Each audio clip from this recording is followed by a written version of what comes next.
वॉरफ्रिन खून पतला करने वाली दवाई है और ये आपके जो कुछ क्लॉटिंग फैक्टर्स जो लिवर में बनते हैं उनकी सिंथेसिस को रोकती है। विटामिन के की वजह से जो फैक्टर्स बन रहे हैं जिगर के अंदर, उनकी सिंथेसिस, उनके बनने को रोकती है वॉरफ्रिन, जिसकी वजह से आपका खून पतला हो जाता है और उसकी क्लॉटिंग जल्दी नहीं होती। और इसके टेस्ट के लिए हम लोग एक टेस्ट है जो कि मॉनिटर करने के लिए कि कितना इफेक्ट है, पीटीआईएनआर करवाते हैं। तो पीटीआईएनआर जिस भी पेशेंट का, जिसको वॉरफ्रिन चाहिए, जिसके लिए इंडिकेटेड है कि हमने उसको वॉरफ्रिन देनी है किसी भी इंडिकेशन के लिए, तो 2 से ज्यादा होना चाहिए। 2 से अगर कम है तो रेंज से कम है, और अपर लिमिट 3.5 तक है।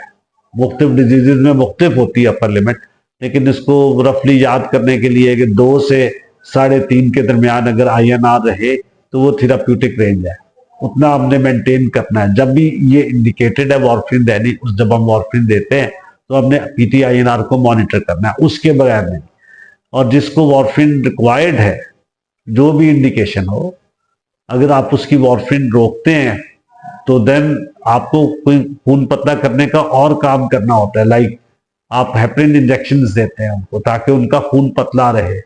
आमतौर से वॉरफ्रिन हम लोग शुरू करते हैं फॉर पेशेंट्स जिनके आप मैकेनिकल वेल्व डालते हैं दिल के अंदर, लाइक मेटल के बना हुआ वेल्व है, उसके ऊपर जब खून टच होके गुजरता है तो उसकी क्लॉटिंग इनिशिएट होती है, और वो क्लॉट अगर वेल्व के ऊपर कर जाए तो वेल्व काम करना छोड़ देता है।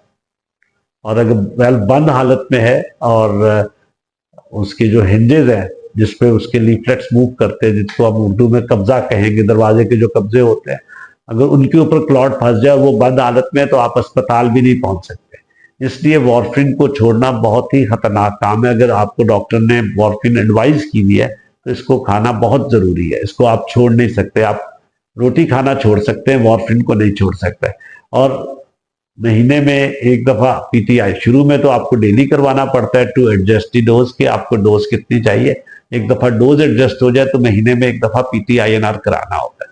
पीटीआईएनआर अगर आपका 3.5 से ज्यादा हो तो फिर ब्लीडिंग का खतरा होता है। इंटरनल ब्लीडिंग हो या एक्सटर्नल ब्लीडिंग हो तो आपको ब्लीडिंग, तो वो भी आपने उस पर भी नजर रखनी होती है कि ज्यादा ना हो जाए।